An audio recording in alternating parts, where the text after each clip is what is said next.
The Aftermath back on the air. Got another great guest, ATL Diva. What's going on? We got another one here, another great interview brewing. How you feeling? I feel great, even though my voice is a little bit hoarse. I miss you guys, but I enjoy my vacation. No, you got to take that time off. But I'm gonna tell you somebody who's not taking any time off right now, and that's R&B singer Alaura Lovelight. That's who we're gonna be talking to today about her music and her new single Eroticy Okay. that's playing all over, including on the radio show. So let's bring her in and let's talk. You are now listening to The Radio Show. We're here with Alaura Lovelight, great R&B singer. Laura, thank you for the time and coming on the show today. Thank you for having me. Yes, for sure. So to begin, I guess where we could start with how your love for music came about, and was there a moment that you had, like in your eyes, that let you know, okay, this is exactly what I'm supposed to be doing with my life. This is it right here. Oh yeah. Pretty early on. I have played piano since I was 4. And my mom is a fantastic piano player, and she would sit down and play the piano. And like ever since I was very, very little, like 2 or 3, I was fascinated with like the piano and how it moves. She plays classical music and still does, and she's way better than me. But I always I just thought it was so beautiful and so intricate and so. I felt so connected to it right away, 2 or 3 years old. And she said, I was never a little kid like that banged on the piano. I always was very intentional about playing the notes and think it's so interesting that you could play a note and it would play. And so I would say very early on, I was very drawn to it. I was drawn to the piano. I was drawn to the sound of music. And then I began studying music theory right away, 6, 7 years old. And it came really naturally to me. It was very easy. It was always fun. It's funny, I had done an interview a few days ago and they had asked me, did your parents make you practice? And I said, I don't ever remember her making me practice. I actually remember her being like, okay, good job. You're done. That's enough practice today. My brother's like, okay, be done. And I had called her and I asked her, I was like, I answered that, but I said, was that right? Or did I misremember that? And she said, no, I never told you to practice. So I just always loved it. I always felt really connected to music. And I think it was just the one thing in life I was really naturally good at. And so I felt confident in that space. And I've just kind of always done music. Yeah. All right. Yeah, that's a great answer. Thank you for elaborating on what, brought you into what you're, into your passion here. Yeah. So if you look at the state of music right now, music is always evolving, but we're in the state of music as it is today. So how do you feel about it today? We're in the streaming era right now, so it's totally different than what it was, even 10 or 15 years ago. And how do you feel in this current state? How do you feel your style and voice allows you to stand out from other artists? So it's been an interesting journey for me because I am classically trained and I studied music theory. I went to school for music composition. So really the technicalities of writing a song, writing an orchestration piece. And then I got to the music industry and I was like, great, I'm ready. And it was actually, that's not the rules of the game here. You can read music, but you don't have to. And I was like, wait a second, I just spent 20 years doing that so I could be here. And that's not even the requirement. So it's been interesting. I went to a conference probably 4 or 5 years ago, and there was a big producer leading the conference, and he said something about he couldn't read music. And I was like, what do you mean? What do you mean you can't read music? And it was kind of a very eye-opening experience of oh, this is a different game that we're playing. This is a lot more about artistry and about technique and about all sorts of other things that go into being successful in the music industry besides the fact oh, I read and write music. And it's well, that's nice, but there's all these other things that you really need to do and know how to do to be in the entertainment industry, which music is in the entertainment industry. And so it was a shift for me to say, okay, if I want to play the game and be a part of this game with this music industry, I'm going to have to learn how to work with these kind of producers and these kind of beats and these kind of techniques. And I can utilize my knowledge of music, but that's not the leverage anymore. I need to kind of figure out, these are the rules of the game, and fit in that way. And I think changing up the way that I was approaching things is why I've been able to have success, because I was able to say, oh, wait a second, we got to do this. So yeah, I think that the music industry is very, very different than it once was. You know, in the 80s and 90s, it was like, you have an amazing voice, you're pretty, you're talented, you can play the piano, great, here's a record deal. Like, that's not really the vibe anymore, which is fine, but you have to kind of understand where you fit and what you know. But that goes to your question of what makes you stand out. And still, especially now, which is kind of ironic and funny, that playing an instrument and reading music, even though we're in the music industry, you wouldn't think that would be like an extra cherry on top, but it is. Yeah. And I do think that as fun as it is to, you know, have the vibe, the wave that's going on with music right now with beats and with different kind of like types of music, trap and hip hop and all of that that's on the radio, it still rings bells when I can walk into a session and really understand the technicalities of how the music works, you know? So I would say that that's definitely something that sets me apart for sure. And I love it. I love studying music. Like, I'm such a nerd with music. I think it's really interesting. So yeah, I think that that's part of it. And also, like, I like playing the piano is something that I think is kind of something that adds to my arsenal, but you know, all that. But it's not being a nerd, it's called being passionate. That's what it is. It's being passionate. I like that. I like there it is. All right, so we're talking to the lovely and talented Alaura Lovelight. All right, so she's got a song out. It's called Eroticy. So that's available on Apple Music, Spotify, Tidal, wherever you stream your music. You can find, or you can catch her on Facebook at Alaura Lovelight Music. She's on YouTube and Instagram at Alaura Lovelight, and her website is lovelightsoundmusic.com. ATL Diva, do you have something for Alaura Lovelight? I do. Excuse my voice.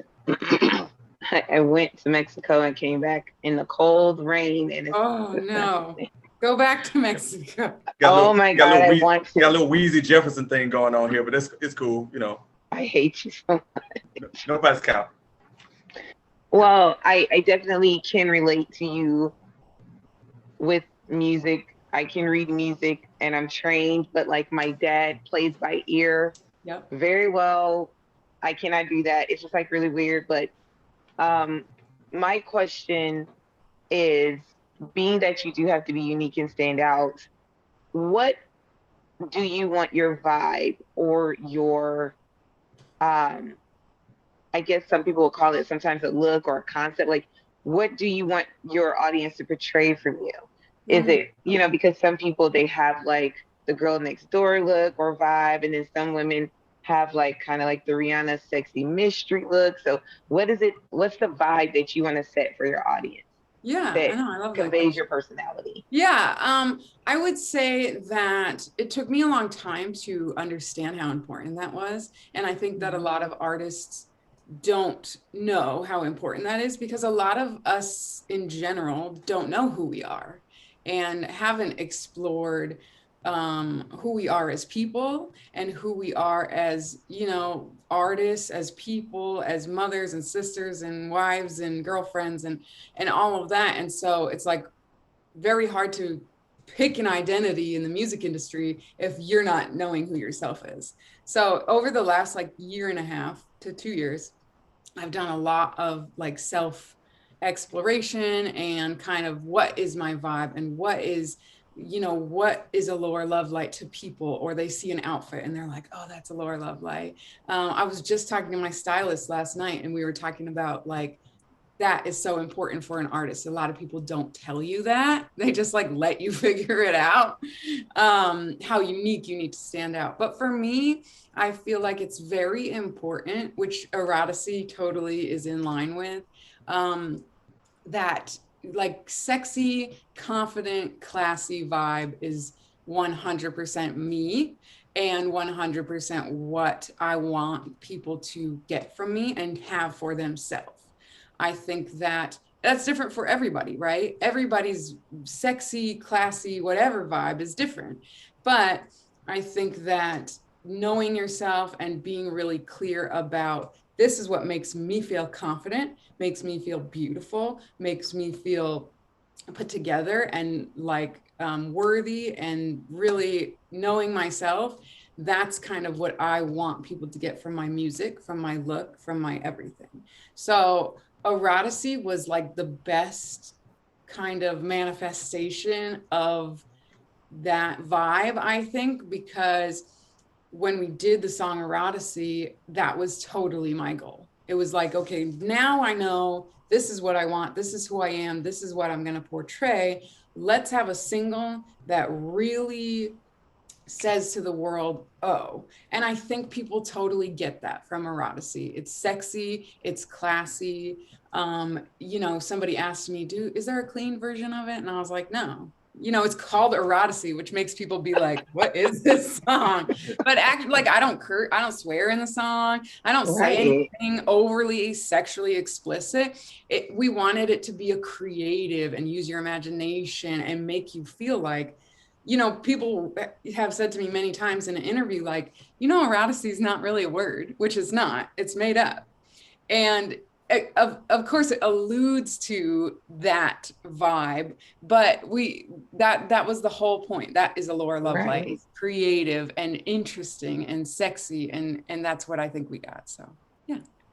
I think it's interesting you said that, because we don't always listen to music for it to be exactly literal. We listen to music because it usually is a fantasy. Yes. It usually is a place we want to escape to. Yes. And I'll ask one question before I, pass it back to 16. Speaking of your lyrics, where do you write from? Some people write from personal experiences. Some people write because they write poetry as well. So when you're coming up with your concept for your lyrics of how you want to convey emotion or your song, so where does that come from, or what's that method look like for you?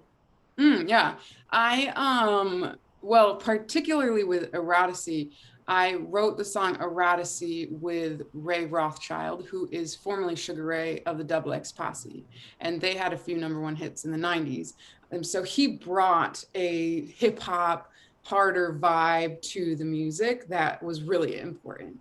And when we got to that point of writing Eroticy, I had been in a place of like empowerment and confidence, and wow, I finally really feel like I know who I am. I want to do this unapologetically. I want to do this vibe and feel really good about it and feel confident about it, and be proud of the product. And that's where Eroticy came from. It was like I was in a space of feeling the most confident and beautiful and sexy and, like I said, unapologetic version of myself, I think, than ever before. And that's where that came from. A lot of the music that I write is from a standpoint of where I'm feeling, but also I constantly think about the listener.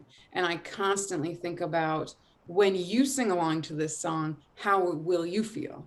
And it's gotta be this, I think that a hit song comes from the marriage of your own personal experience, but enough that other people feel like, oh my gosh, that song's about me. Yep. Right? So that's where that comes from. And the next single is we just went to the studio, started the next single.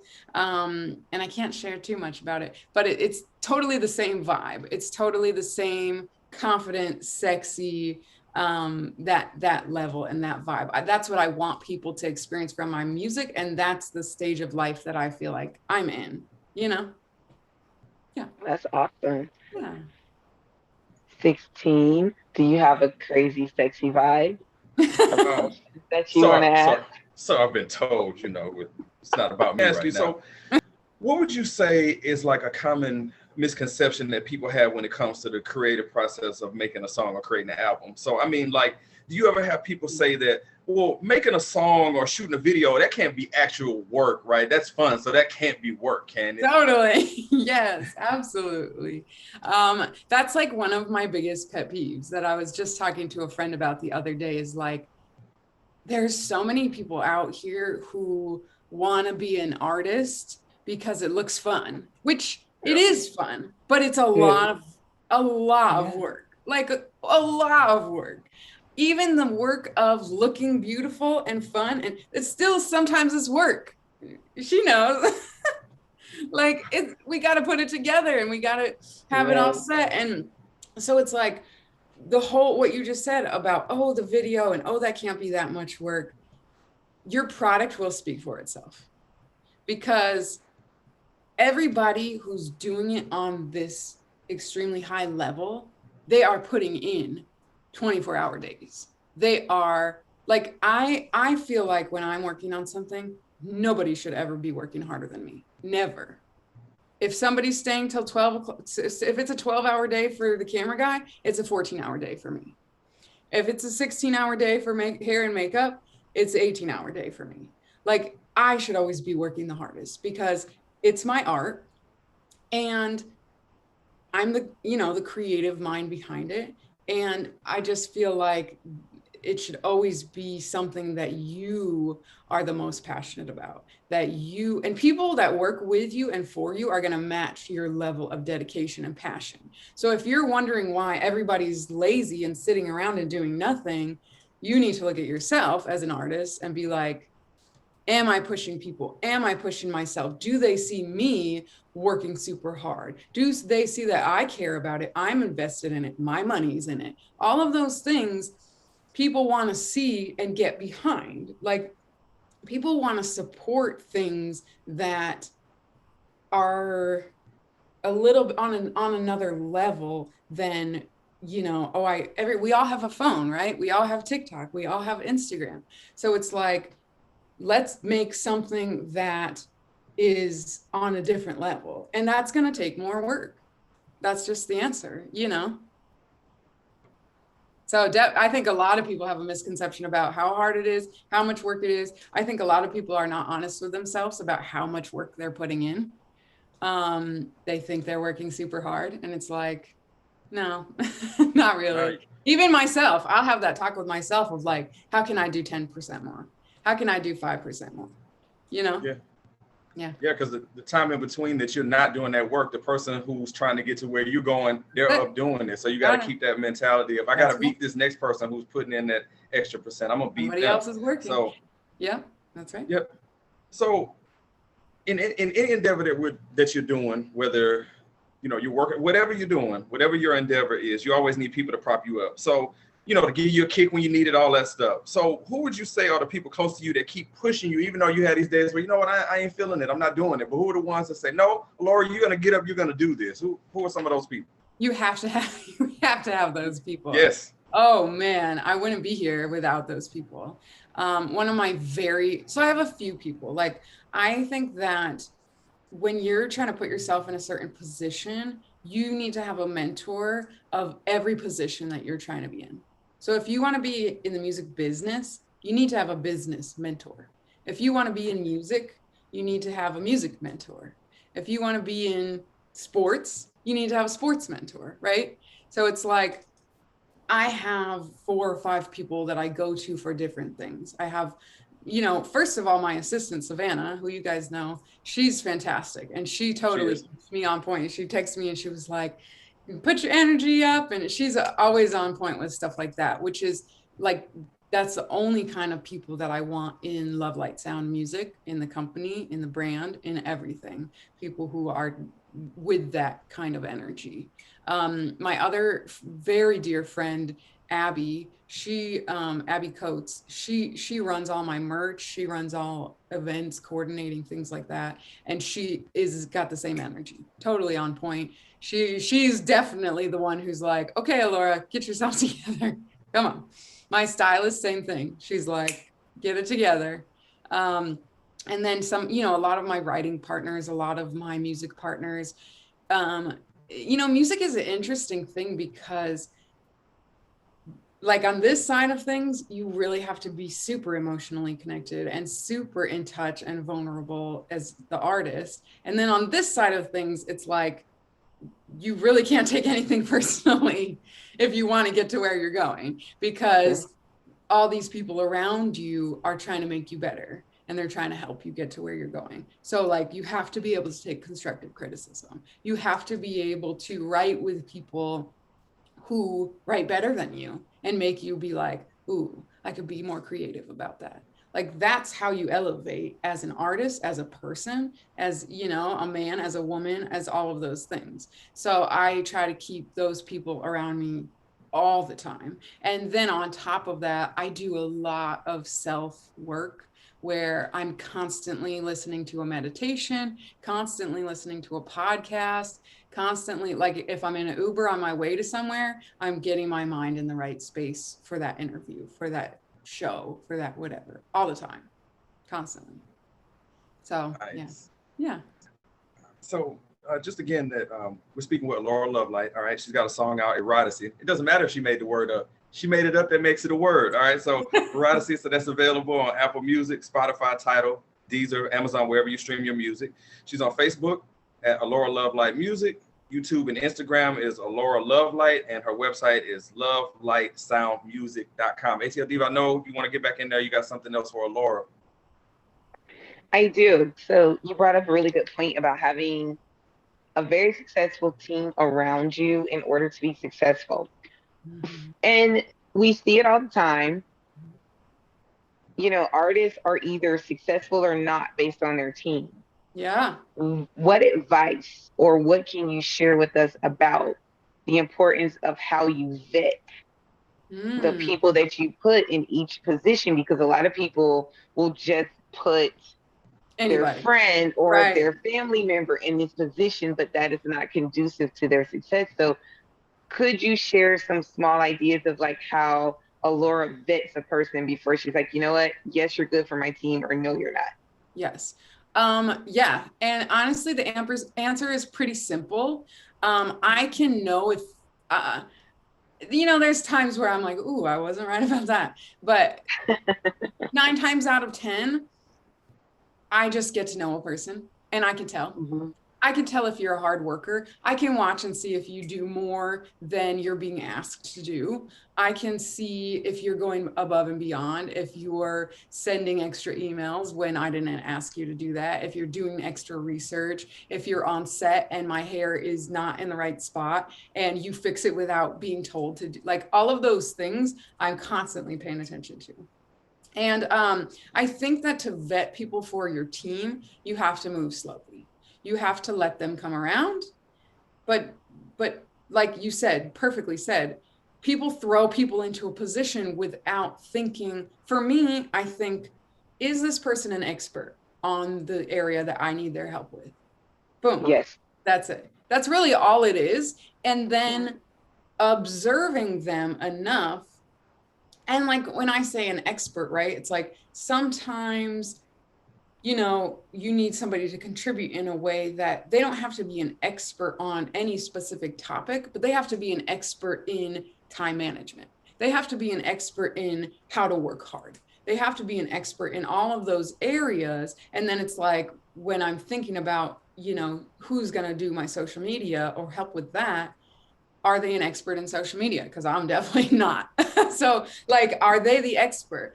If I'm going to be doing, you know, writing, are they an expert writer? Are they a brilliant songwriter? Like, I wouldn't sit in a writing session with somebody who I didn't feel like challenged my songwriting. I just wouldn't do it because we're trying to elevate, right? We're trying to move to the next level. Same thing with even like perfect example is Savannah, having somebody who's in charge of PR and doing assistant things for me. She constantly does things without being asked, constantly. me. She'll make phone calls, she'll check, she'll double check, she'll confirm, triple confirm, like all of those things bring so much value, you know? And it's like, is she a particular expert of business or social media or this? Not particularly. Is she an expert in going above and beyond, working super hard, knowing where to fill in the gaps and be like, oh, she needs this. Oh, she needs a bottle of water. Oh, yes, 100%, 1,000%. And you have to be, again, you have to be like, it has to be business. I love you. You're my friend. You're not the expert. I'm not going to put you in the position to do X, Y, Z. That's not like, it's nothing personal, but this is what we're trying to accomplish. And you're not the person to get us there. If you're the hype person and you want to be on set and keep me focused, do that. Come with us every time. But you can't be a distraction. You can't be in the way. You can't be lazy. Like, I don't care if you're my mother, brother, sister, cousin, dog, whatever. You just, you can't be here. Like, we don't have time for that. We don't have time because like you said, 16, everybody's working all the time, all the time. Everybody's vetting people. Everybody's trying to find a better team. Everybody, like all the time. There's millions of people out here trying to do music. Absolutely. That's the reality. That's the reality. Yeah. That's very true, especially in a culture now where people have so many different avenues to put their music out there. Yes. And my one question I do want to ask you is, can you take me back to a moment where you got like the ultimate validation that like, yes, this is exactly what I'm supposed to be doing like right now? It could be a fan that said something to you. It could be the first time you heard it in your song in a particular environment. Like, what was that moment? And then how did you feel? That's a great question. I think that it's funny, right? Because it's like, you're supposed to do it because you love it. You're supposed to do it because you're good at it. But it's like, we kind of need to know we're on the right track, right? It's like, validate me a little. Yes. But like before I was kind of doing all my artistry, as I was coming up, I was playing just like jazz bars and things like that. And the thing that gave me the confidence to continue with my artistry down a very bumpy road of artistry, which we all have, is that I would constantly play a show. And every show I played, I mean, 10 people, 50 people, 1,000 people, every single show, people would come up to me after and they would feel very connected to me, to my performance, to what I was saying, to what I was singing about. And constantly it would encourage me to say, this is what I'm on the planet to do, to connect with people. All the time, people tell me like the most beautiful stories about, I had the worst day and you just made me feel so much better. Or I've been going through the worst time and that song that you wrote just made me feel so much better. Or I've been listening to whatever track by you and it makes me feel better every day. That's what keeps me going, for sure. 100%. You know, all the glitz and the glam is fun, for sure, definitely, but it's a lot of hard work. And so the thing that makes me continue to do it is people, for sure. Once I played a show, it was the biggest show I ever played. It was probably like 40,000 people. And yeah, it was a music festival. And at the end, they were like, Alaura, come over here to the fence. And I was like, okay. So there was like a big fenced in area. And I go to the fence and there's like this little girl with her mom. And she was like maybe 9. And she just like had these stars in her eyes. And she said to me, she was like, I want to be like you. And I was like, ah, you know, and it was like such a beautiful moment of like, she felt by seeing, and I was like a shy kid. I was not, you know, the diva. I was not the prom queen. I was none of those things. I was really good at music. That's, you know, I was kind of shy. I was kind of a nerd, but I was good at music and that's kind of was my thing. And so like to see a little kid like that, who I could tell by her demeanor felt kind of shy, you know, she was shy talking to me, and, but felt like oh, maybe I could do that. If she could do that, maybe I could do that too. And that feeling, there's nothing like it. There is nothing like it. Yeah. Yeah. That's pretty awesome. Yeah, it's cool. That's a good story. Thanks. Some feel good. What you got next? All right, so Laura, I actually got two more here for you, and then we got a little bit of a question game that we do to help open up our guests, have a little fun with that. But okay. So we talked about a lot of things when it comes to your music, but we didn't get into this part. I'm interested to know about it. So who is someone that you look at as a dream collaboration, and what kind of song would you like to create with them? I love that question because people ask it to me a lot, and it continuously makes me think about like, ooh, what is the answer to that? And I'm all about manifestation. So I'm like, let me put that into the universe. Yes. Honestly, I'm a huge fan of people who work really, really hard. I adore Nicki Minaj, Lady Gaga, Alicia Keys, like power women like that, Beyonce, because I just think that I want to be there. And so I would love to work with them. Again, challenge me. How do they walk? How do they stand? How do they interact with their team? Like, I just want to be a fly on the wall with people like that. I would love to work with these powerhouse women, Rihanna, in the industry, all of them. And then also on the other side of things, I'm a huge fan of hip hop. So like there's kind of a few categories, right? There's like this category of powerhouse women. Then there's this category of like Nas and Jay-Z and people that I think are just lyrical geniuses that I think would make my writing so much better. Ray has been brilliant to work with because just that, like the way people in hip hop write is so different. And it's so clever and it's so catchy and it's so slick. And I just love that. So that in there. And then I would say on a musical standpoint, I would love to work with Stevie Wonder. I would love to work with Billy Joel. I would love to work with Elton John, all of those, Lionel Richie, all of those like heavy hitter, real, be in the studio, write every instrument part, you know, Quincy Jones, like that genre and era of people I adore and are a huge influence on my music. So I love Chris Martin from Coldplay. I think that he's one of the most modern times people who's really working on instruments. And I don't think he actually reads music, but he plays piano. And I love the way that he writes and connects to his audience, which is why he's a mega star. I also love Bruno Mars and Anderson .Paak, two of my all-time top favorites right now.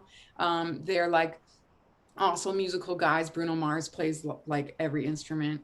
And I think their writing is brilliant as well. So yeah, everybody. That's a diverse catalog. We went. Yeah, like I said, honestly, the answer to that is anybody, even Drake. Like anybody who works really, really hard. J. Cole. Like these people who are really successful for a reason. It's not just because they're kind of good. You know, they work harder than everybody else, and they make sure things are perfect and particular. And I love that. It always inspires me to do a better job. And none of those people are cookie cut either. They all literally have their own unique lane. There's nobody else like them. That's right. So I could see how you went there. Totally. So I agree. Yeah. All right. No, appreciate the answer and the elaboration on that, Alaura. All right. So the last one here before we get into our next part here is, again, we mentioned a lot of things and we talked about a lot of things. Is there any other like upcoming projects that or anything we might have missed, or any social media that I might have missed in recapping your information, or anything else that you want to, I guess, get out there? So definitely. So Eroticy came out in September. That one is the one that's catching right now. We're really proud of it. It's on like 50 radio stations. It's in the UK and Germany and Canada and all over. I'm very proud of that. So people haven't heard it, get on board. The next single is coming probably in March. We just started it and I'm very excited. I've been like kind of putting it off because I'm like, well, I have to come with the same or better. And like, what do I do? But we just started the newest one and I'm thrilled about it. I think that it's same diva, fabulous, empowerment, confident, sexy vibe. So that's what's next. And I kind of always encourage people, like, it's about to get really good with what we're doing. We've really narrowed the focus. And so I'm like, find me now, like find us now so you can follow the journey. It's always fun to follow an artist as they kind of, get seen and people kind of acknowledge that.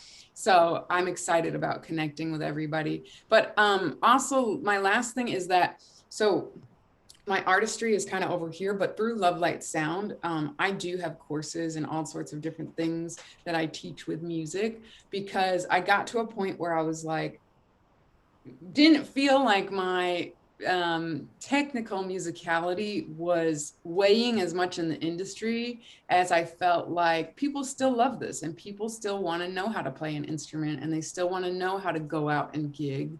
And I can teach them that, and I've done it, and I love doing it, and I love helping other people make money and play music and get gigs and be confident and all of that. So we have 3 courses on lovelightsoundmusic.com. One is for teen girls, which I love doing. I work with the girls, and I've kind of created a program for them where I've combined using singing and performance to teach these girls how to feel confident and stand up straight and make eye contact and feel good about themselves. And it started as like teaching music, and I was like, wow, this is way more than music. These girls are feeling better about themselves. And so that's that. It's called Unseen to Queen, and I adore teaching it, and it's one of the most fulfilling things I do. And then there's a course called Make Money, Make Music, where I teach people how to make money and make music. And it's for people who kind of want to play shows, go play in bars and venues and jazz clubs and wine bars, which is what I used to do. And I don't have time to do it anymore, but I love teaching people how to do that. And it was the vehicle that allowed me to make music my full-time thing and go into my artistry while doing music. And so that's another thing. And then the last course we have is called The Willing Creative. And it's just like kind of an accountability group where we meet twice a month, and it's for anybody who's creative. So I would have a lot of like creative people. So not necessarily musicians, but musicians and writers and publishers and authors, all sorts of people come to me and be like, I kind of know what my craft is and I know what I love to do, but I don't know how to put myself out there. I don't know what to do with it. And I was like, okay, well, that's something I do. So that's another thing where we meet twice a month and we just go over goals and we keep each other accountable, which is another thing I really love doing. So all of those are on lovelightsoundmusic.com, and everybody is welcome to join us. Yeah. Nice. That's pretty cool. I mean, that's an awesome thing that you're doing. So in addition to, getting yourself out here with your music career. So that's good. Pulling people along is great, helping people, giving them helping, that helping hand that we all need in all endeavors. So that's admirable. Yeah. Yes. All right. So not that we haven't been having fun, getting your answers from these questions that we have, but now we're about to really, have some laughs when we do this. So we got this segment that we do with our guests. All right, it's called Don't At Me. All right. So with this is that I'm going to ask you a few questions, Alaura, and you basically, like, the example that I always give is that I ask, okay, Alaura, which do you prefer, Coke or Pepsi? And if you like Coke, you would say Coke, don't at me. Like we're on Instagram, like, hey, that's my opinion, don't at me, man. That's me, all right? So okay. The first one, all right? All right. So you're out, but you're on your way home. And that gas tank is flirting with E. Do you get gas on the way home, or do you get it in the morning? That's a hard one. There's so many factors. Am I stopping for ice cream on the way home is the real factor, because that will definitely beat out stopping for gas. I would say I wish the answer was, if it's cold, then I will stop for gas because I love my car. But I would say I don't stop till the morning, don't at me. Diva, I'm afraid to ask you this question because I figured what the answer is, but I'm not gonna go that route with you. But what do you do? You're looking at that gas tank, it's looking real suspect. You gonna do that on your way home, or you gonna wait until the morning? Um, like she said, I would prefer to stop for ice cream. Like now I know I can Uber Eats from my favorite ice cream spot, which is Jenny's. It's amazing. Jenny's is great. However, yes. Jenny's is crack. Like I don't know what they put in there, but it's so good.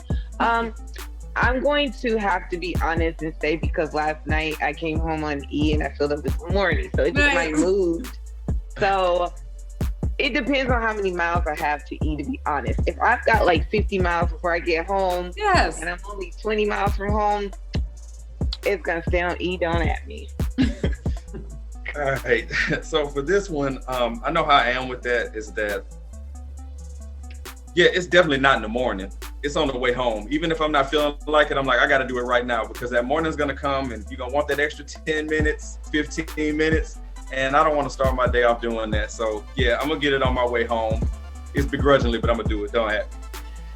All right, Laura, here we go. We got the next one here. All right. So you're hungry and it's time to eat and you are going out. Are you going to a restaurant or are you going to try a new one? Oh, I'm like hungry and ready to eat right now. You're ready. Oh, definitely something I know. Don't at me. All right. For sure. I'm such a person who's like, this is what I like. I know what I like. I know when I like it. Yeah. Makes sense. That makes sense. I'm not because I'll be so disappointed if I don't like it, and then I was hungry and I was not satisfied with the food that I got. Oh, it's a bad day. All right, Diva. I mean, what we got? Okay, so women, we do not play about our food. Thank you. It takes us long enough to figure out what the hell we want to eat in the first place. So this is facts. If I'm really hungry, I'm just going to go to where I know I'm going to be happy. Right. So I'm not trying anything new. If I'm really, really hungry, I don't have time for that. Don't at me. All right. So both of you spoke to a very important point about which one you choose. It depends on how hungry you are. Because if you are like, the time to try something new is not when you are very hungry. Because like Laura said, you don't know. And then you got a double problem because you're still hungry and you try something new, it's just not good. Totally. So if you're hungry like that, then it's time to go with something that you know. Don't add me on that one, but that's subject to change because you might be open to something new if you're not as hungry. But in this instance, going to somewhere you know. All right, Laura, here's the next one. We kind of alluded to this a little bit with the gas question. Do you stay up late or do you go to bed early? Oh, I really wish I went to bed early. It never happened. I would love to be somebody who's like, it's 10 o'clock, time for bed. Never happens. I wish. I do wake up. I read a book called Atomic Habits. I'm really on my reading this year because all these successful people that I want to be in this, same vicinity of are doing that. So, okay, let me do what they're doing. I've been really diligent about reading. And so this Atomic Habit book that I read was like telling you all these things that you need to be doing. And so I really have started getting up at like 6 a.m. every day, which I love because it's like my power hour of meditation and reading. But sometimes I still only go to bed at 2 o'clock, but I still make myself get up at 6:30. But music life is like not an early thing. The people around you, the studio time, the this, the that, everybody wants to be up late. And it's like, again, everybody's working all the time. So you're like, okay, yeah, me too. I wish that I was going to bed at 10 o'clock, but usually it's 2 o'clock in the morning. Always. Don't at me. All right. Diva, again, this is another one because I know you and I know your sleeping habits, but surprise me. You stay up late or you go to bed early? I'm not going to surprise you because as an entrepreneur, it is really a 24-hour situation sometimes. And we take meetings at 10 o'clock because we were doing projects earlier and that's like our downtime, or you and I text about business at 12 o'clock sometimes. So it's like people who can go to bed at the same time every night, I'm not going to lie, they creep me out like a little bit. Like, how are you so freaking consistent? Like you talk to them at 8:30, like, yeah, I'm about to put my pajamas on. Like, why did you do that? How? I don't even think I ate dinner at 8:30. What's your life like? Boring. That's what it's like. I'm just right. kidding. No, it's probably similar the next same day. Yeah, so it's like every night, like literally, how do you pull that off? I stay up all the time, but like Alaura, I have a routine of things I like to do in the morning. So I do get up early, no matter what time I went to bed, which is somewhere between 2 and 4. Mm-hmm. So yeah, I stay up late. Don't at me. Yeah, if we're in that category, I stay up late, insanely late all the time. Probably sleep in bursts, a couple hours here, a couple hours there, but I'm up consistently. So it's definitely stay up late for me. Go to bed early. I don't know what that is at all. I don't know, what is that? They say that your creative brain works like the most from 1 o'clock to 4 o'clock in the morning. Well, because that's like, it's like the world is quiet. Most quietest hour. Right. And it's kind of like you don't have the interruptions of life. Like everything slows down between those hours. So if you're spiritually connected to yourself, that's literally the creative hour. So totally. I am up like typing stuff on my phone or whatever. Like, some people write at those hours because it's just such a new beginning of the day. Yes. And also the quietest time where you can really have like no interruptions from life. So it's a great hour. Mm-hmm. Yep. We get a lot of work right about that. All right, so Laura, we got 2 more here for you here. Here's the next one. Is it pronounced repercussions or repercussions? Oh, wow. I guess I say repercussions, but I don't know the answers. Don't at me on that. I don't know. I say repercussions, but I don't know if that's right. Now you made me question that if that's right. I don't know. Yeah. What's the answer? The answer, with it being don't at me, the answer is whatever you say it is. So if it's repercussions, that's what it is. I guess it's repercussions. Don't at me. Diva, are you going in your mind about how many times you said it either way? Which one is it pronounced, repercussions or repercussions? I'm gonna say repercussions. Don't at me. What the hell? Just repercussions. Damn it. Repercussions. All right, so I guess we're gonna make this one unanimous. It's repercussions. Though I have heard the pronunciation the other way, but I'm gonna go with it the way I've heard it more times than the other times. So it's repercussions. Don't at it. All right. So we got the last one here for Laura, and we're going music related here on this last one. All right, you are feeling a bit down and you want to listen to some music. What is the album that you turn on that gets you feeling better every time? Lauryn Hill, Miseducation. She said that without hesitation. Lauryn Hill. I've listened to that record at least, hundreds of times. A lot of women had coming of age with that. That is just like there's so much like emotion and energy and like I adore Lauryn Hill. She's on another level of queendom. But she, like, on that record, it's so musically rich, but also she's just talking about like how all this stuff doesn't matter and being in touch with yourself, and I love it. It's such a powerhouse album. One of my top albums. Yeah. Nice. Don't at me. But no one's gonna at me on that one because everybody agrees that that's one of the best albums of all time. Yes. Diva, what about you? All right. So you're feeling down, you want to pop in some music. What's that one album you turn on, gets you right back to where you need to be? Oh my God. I really have like 2, but the way my vibe is set up, it's definitely gonna be Jhené Aiko. I really love Sold Out. It's a great album, but then she has the newest one with No BS on it. So pretty much anything Jhené Aiko is going to shift my vibe in a mellow but a good direction. But she also just in a very chill way says what you're thinking, what you're feeling, and she talks her shit, but then she also is very empowering, like spiritually as well, with like her singing bowls and like all that other stuff. So like you're gonna shift into like a dope meditation mode with her. So I'm gonna have to say Jhené Aiko. Love it. Okay. Nice. All right. So for me, when I need something like that pick me up, it's Tupac's All Eyes on Me. It always brings me back to like a great time where I was in my life at that point in time. So when I turn that one on, no matter how I'm feeling, even though that's some real, like Pac was really on some hardcore stuff with that one, and you don't really get that with a feel good sort of type thing, but it puts me back in a good place where I was at that point in time. So it's Tupac, All Eyes on Me, Don't At Me, and nobody's gonna at me on Tupac because he was the GOAT, you know. So nobody's gonna come at me on that one. I just knew it was going to be somebody from the 90s. I just honestly knew that.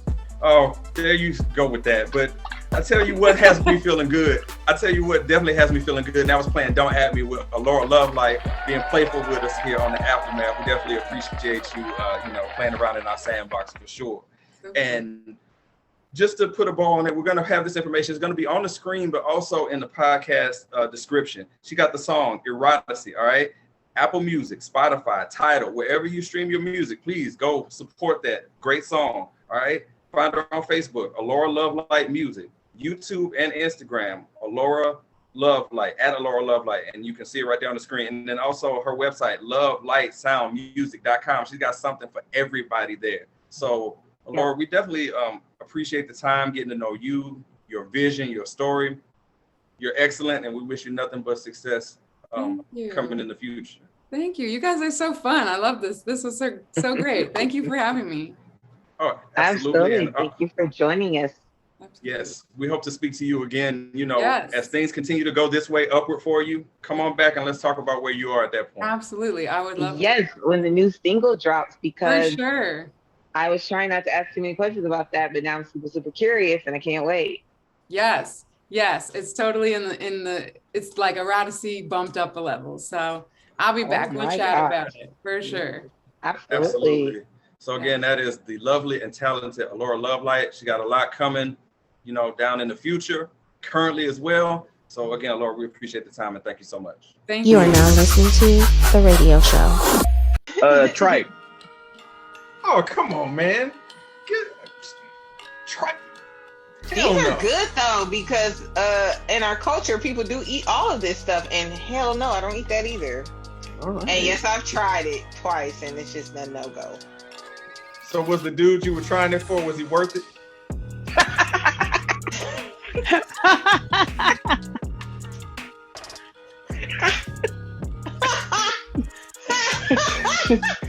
First of all, I was about to say she hasn't responded yet, so I'm worried.